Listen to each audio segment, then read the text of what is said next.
Hello दोस्तों, आशा करता हूँ सभी लोग अच्छे होंगे। मैं आपको 20 क्वेश्चन वेरी इंपॉर्टेंट पढ़ा चुका हूँ। आज इस वीडियो में 5 क्वेश्चन और पढ़ाऊंगा तो एक आपका सेशन कंप्लीट हो जाएगा। ठीक है, देखिए क्वेश्चन नंबर पहला क्वेश्चन क्या है दोस्तों। त्रिभुज एबीसी की भुजाओं AB एवं और AC पर बिंदु D और E इस प्रकार की DE है वो समांतर BC के और AD बराबर 8 सेंटीमीटर, AD बराबर 8 सेंटीमीटर, AB बराबर 12 सेंटीमीटर तथा AE बराबर 12 सेंटीमीटर हो तो CE की माप पूछेगी। क्या पूछेगी दोस्तों? CE की माप पूछेगी। तो हम एक ट्रायंगल बनाएंगे। त्रिभुज क्या है? ABC। क्या त्रिभुज दोस्तों आपका A और B और C आपका एक त्रिभुज है।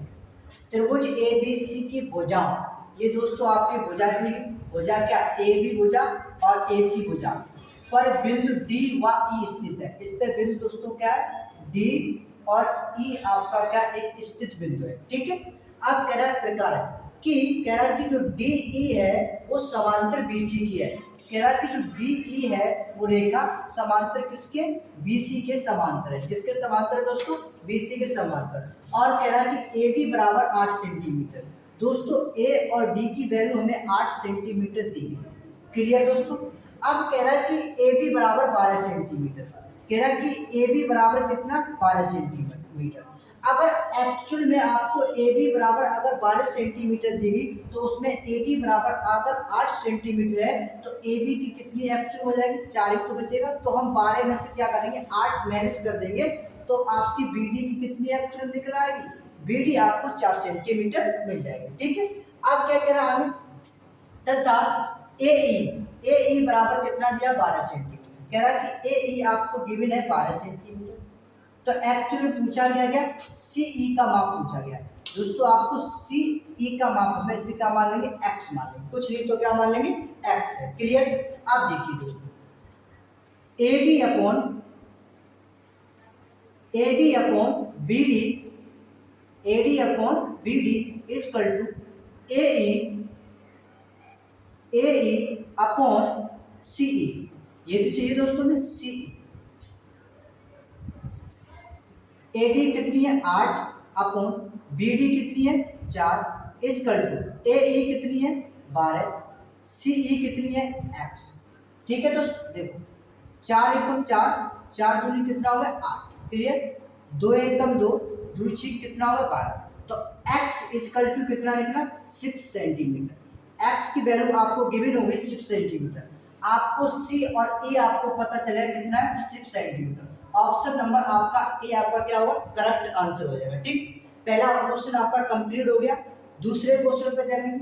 क्या है कि आकृति में AD कोण A का समद्विभाजन करता है। जो कोण आपका क्या है? आकृति में AD जो कोण A का समद्विभाजक है। AB बराबर 6 सेंटीमीटर, BD बराबर 8 सेंटीमीटर, DC बराबर 6 सेंटीमीटर हो तो AC का मान चाहिए। क्या चाहिए दोस्तों? AC का मान। अगर हम एक ट्रायंगल बनाए, एक त्रिभुज हमने इसे दे दिया, त्रिभुज ये A, B और C आपको एक त्रिभुज है। ठीक, A और D हमने एक रेखा ले ली। ये क्या है? जो कह रहा कि AD कोण है वो A का समद्विभाजित करता है। सम माने क्या होता है? बराबर। द्विभाजक माने क्या होता है? दो भागों में बांटता है। तो AB आपको एक्चुअल में कितना दिया? 6 सेंटीमीटर। AB आपको गिवन 6 सेंटीमीटर। आगे BD आपको गिवन कितना? BD गिवन है 8 सेंटीमीटर। BD गिवन आपको 8 सेंटीमीटर। उसके बराबर DC जो गिवन है आपको 6 सेंटीमीटर। DC कितना गिवन है? 6 सेंटीमीटर। आपको AC पूछा गया तो इसे X मान सकते हैं। क्लियर। इसे क्या दे देंगे? X दे देंगे। तो 6 अपॉन 8 बोले AB अपॉन, बड़े ध्यान समझेंगे, AB upon BD is equal to AC upon DC। AC upon D और C कैसे लिखेंगे? AB upon BD AC upon DC। Clear. अब इसमें मान रख देंगे। AB का मान कितना है? 6 अपॉन BD का मान कितना? 8 इज इक्वल टू AC की वैल्यू कितनी है? X, DC की वैल्यू कितनी है? 6। क्लियर। क्रॉस मल्टीप्लाई, तो ये कितना x इक्वल टू 6 का मल्टीप्लाई 6 में करें तो कितना होगा 36 अपॉन कितना होगा 8, ठीक है। 2 से काटेंगे तो 4 से काटेंगे तो 4 दूनी कितना होगा 8 और 4 नीम कितना होगा 36, तो ये क्या होगा 9/2 और 9/2 का मतलब होता है 4.5, कितना होता है 4.5 मतलब 4 कितना होगा 5। तो ऑप्शन नंबर आपका बी क्या होगा करेक्ट आंसर हो जाएगा। ऑप्शन नंबर बी आपका करेक्ट हो जाएगा 4.5 सेंटीमीटर, क्लियर। अब देखेंगे नेक्स्ट क्वेश्चन। नेक्स्ट क्वेश्चन क्या है, क्वेश्चन नंबर 23 कह रहा है कि दो समरूप त्रिभुजों के, दो आपके समरूप त्रिभुज हैं। एक त्रिभुज आपका क्या दोस्तों, एक त्रिभुज है ए बी और सी, दूसरा त्रिभुज आपका क्या है पी क्यू आर, क्लियर। कह रहा है कि दो समरूप त्रिभुजों के क्षेत्रफलों का अनुपात कितना है 9:25 है। उनके क्षेत्रफलों का जो अनुपात दिया गया वो 9:25 है। तो इनके संगत भुजाओं का अनुपात पूछा गया। जब भी संगत भुजाओं का अनुपात पूछा जाए तो इन दोनों वैल्यू को हम किस में लिखेंगे, अंडर रूट में लिख लेंगे। दोनों वैल्यू को किस में लिखेंगे, अंडर रूट में लिख देंगे, ठीक है। जैसे अंडर रूट कितना हो जाएगा 9 रेशियो अंडर रूट कितना होगा 25। अगर देखेंगे तो 3 रेशियो कितना निकल आएगा 5। तो ऑप्शन नंबर आपका कौन सा correct A, option number A आपका करेक्ट हो जाएगा, ठीक। Option number A correct. और क्वेश्चन नंबर कितना बचा आपका 24 और 25, कितना 24 और 24 और आपका कितना बचा 25। दो क्वेश्चन और बचे। देखिए कह रहा है कि त्रिभुज एबीसी में, कह रहा है कि A B equal to 6√3 centimetre, A C बराबर 12 सेंटीमीटर तथा बी सी बराबर 6 सेंटीमीटर है। तो कोण बी बताइए कि कोण बी आपका समकोण है कि नहीं है। तो आपको ये बताना, अगर ऐसा बात जब भी पूछा है कोण बी क्या होगा, अगर समकोण है कि, तो इसमें हम पाइथागोरस प्रमेय का यूज करेंगे। किसका करेंगे, पाइथागोरस प्रमेय। एक ट्रायंगल बना लेंगे, एक ट्रायंगल ले लिया हमने, इसे दे देंगे ए बी और सी। बड़े ध्यान से समझिए, कह रहा है कि ए बी बराबर 6√3, ए बी की वैल्यू आपको 6√3 दिया, क्लियर।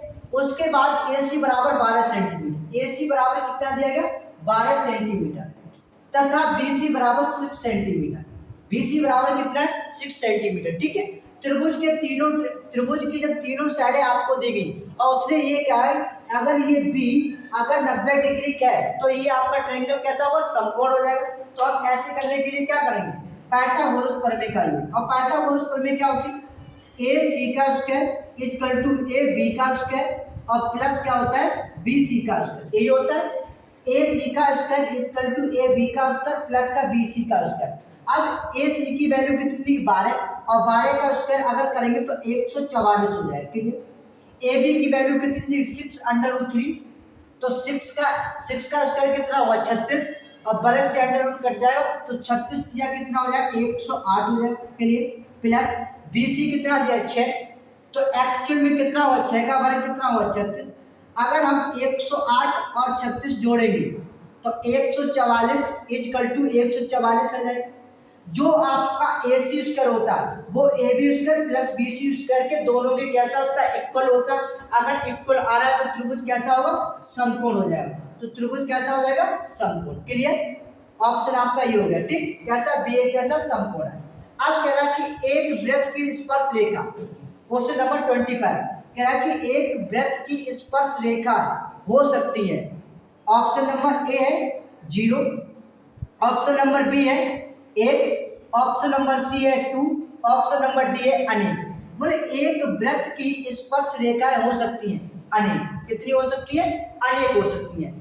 एक वृत्त की जो स्पर्श रेखा है वो कैसे हो सकती है, अनेक हो सकती है, ठीक है। इन पर आपका सेशन जो है वो खत्म हो चुका है। आपको इस सेशन में 25 आपको ऑब्जेक्टिव करा दिए गए और वेरी वेरी इंपॉर्टेंट है और टोटल सारे क्लास 10th NCERT के बुक के हैं, ठीक है। जय हिंद जय भारत।